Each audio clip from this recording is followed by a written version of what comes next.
He wasn't just a wrestler, he was a one-man demolition crew with a microphone, swinging insults harder than his guitar shots. While some protected the business, he protected his grudges.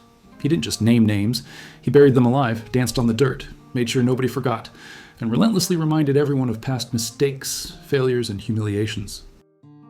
He thrived on exposing weaknesses, turning every locker room slight into a personal vendetta, leaving a trail of tension and eye rolls wherever he went. Holding a title was only the start. When it ended, bitterness became his weapon, his signature, his art. He magnified every mistake, every bad promo, every overlooked handshake. Nothing escaped his scrutiny. Peers learned quickly that even small slights could explode into massive grudges, leaving tension, suspicion, constant anxiety, whispered rumors, simmering resentment, and a lingering sense of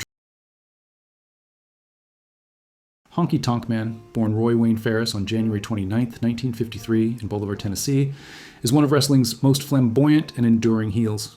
He began wrestling in the mid-1970s, honing his craft across the Memphis and Southern territories before hitting the national stage. His gimmick, an Elvis Presley-inspired guitar-toting country singer, was instantly recognizable and perfect for generating heat. He's best known for his run in the World Wrestling Federation in the mid-1980s. Honky captured the Intercontinental Championship in June 1987, holding it for a record-setting 454 days, the longest reign in the title's history at that time. His matches often emphasized character and psychology over pure technicality, but he had a solid in-ring skill set and could carry opponents effectively. Honky's persona thrived on arrogance, showmanship, and sneaky tactics. He was famous for his guitar attacks, eye pokes, and exaggerated antics, which made him a magnet for fanboos and a nightmare for faces to work with.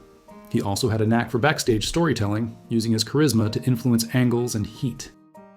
Outside the ring, Honky wrestled in multiple territories, including championship wrestling from Florida, Continental Wrestling Association, and Stampede Wrestling. He became a consistent draw thanks to his combination of comedy, aggression, and unpredictability. Honky Tonk Man remains a cultural icon in professional wrestling. His Intercontinental Championship reign, unique persona, and ability to provoke both laughter and ire cemented his legacy. Even decades later, he is remembered as one of the WWF's ultimate heels, the guitar-swinging entertainer who could make a crowd roar and leave opponents spinning, literally and figuratively.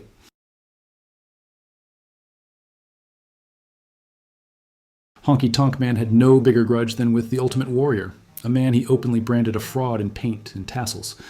On the surface, the hate came from SummerSlam '88, where Warrior crushed Honky in 31 seconds to take the Intercontinental title. That squash killed a 454-day reign in less time than it takes to find your seat. But here's the twist. Honky himself suggested the quick loss. He figured if he went down fast, he could protect his heat by saying nobody could beat him in a real match. It was supposed to be smart business. Instead, it turned into decades of venom.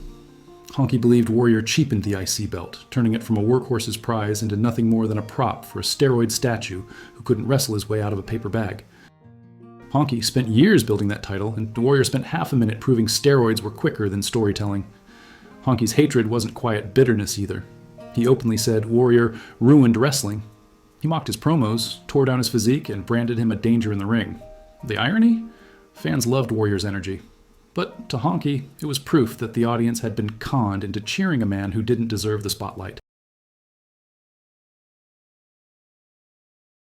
Honky Tonk Man's issues with Jerry Lawler went beyond wrestling angles.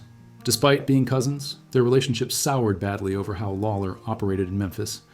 Honky has said in shoots that Lawler ran the territory for himself, giving top billing to his own matches and leaving little room for anyone else to shine. Money was another sore point. Wrestlers working for Lawler often complained about payouts, and Honky backed those claims in interviews.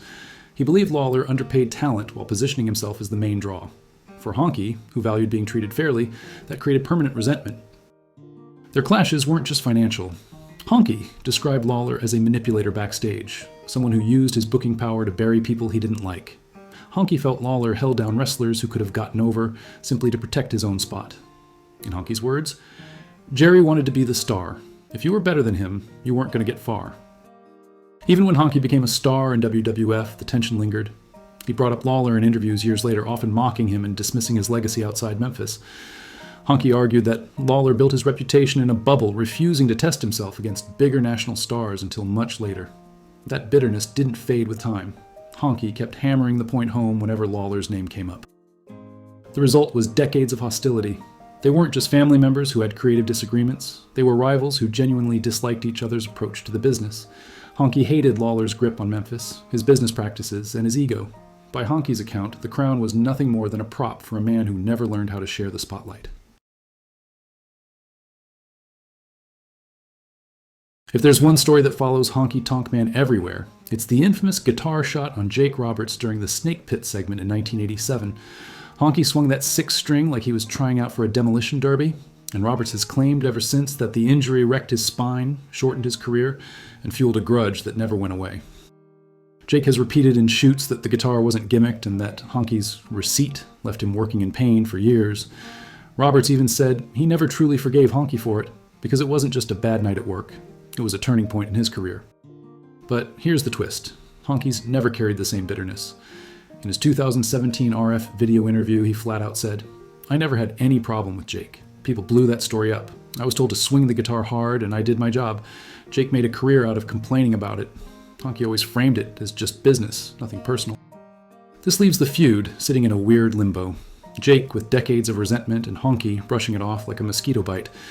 It's one of those grudges that depends on which side of the shoot you believe. The best part? Honky joked that if Jake had wanted revenge, he should have just thrown Damien on him backstage. Snake versus Elvis. Let's see who wins. That's pure Honky. Brutal, dismissive, and still making money off of beef. Jake insists ruined his body. For Roberts, it was career-changing heat. For Honky, it was Tuesday. All right, let's get into some of the people Honky never held back on. He was the king of shooting from the hip, and these names always came up when he got rolling. First up, Dusty Rhodes. Honky ripped him to pieces, saying Dusty was lazy, stole ideas from everyone around him, and politicked his way to the top. According to Honky, the dream wasn't creating magic. He was just robbing everyone blind. Then you've got Ric Flair. Honky mocked him for wrestling the same match for 40 years and dismissed Flair's reputation as a national draw. His classic jab? If Flair was that great, why didn't Vince ever make him the man in the 80s? Vince Russo? Honky blamed him for flat-out killing wrestling. To Honky, Russo never knew a headlock from a head of lettuce and booked nothing but garbage. Honky didn't just strut in sequins and play the guitar. He kept a mental scoreboard of every grudge, backstage slight, and botched move. His shoot beefs weren't idle gossip. They were documented, fiery, and brutally honest. He exposed sloppy work, called out dangerous spots, and let no ego go unchecked.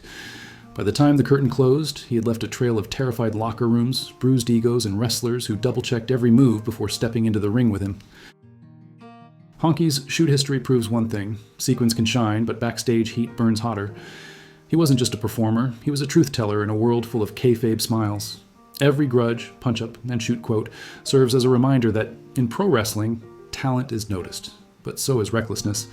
Honky's legacy isn't just his gimmick, it's the fear he commanded when someone thought they could cut corners around him. Well, that's all for today. I hope you enjoyed the video. Like what you saw? Smash that like button, subscribe, and turn on notifications. Don't miss the next dive into Honky's backstage chaos. You'll want a front row seat for every moment of carnage. Thanks for watching.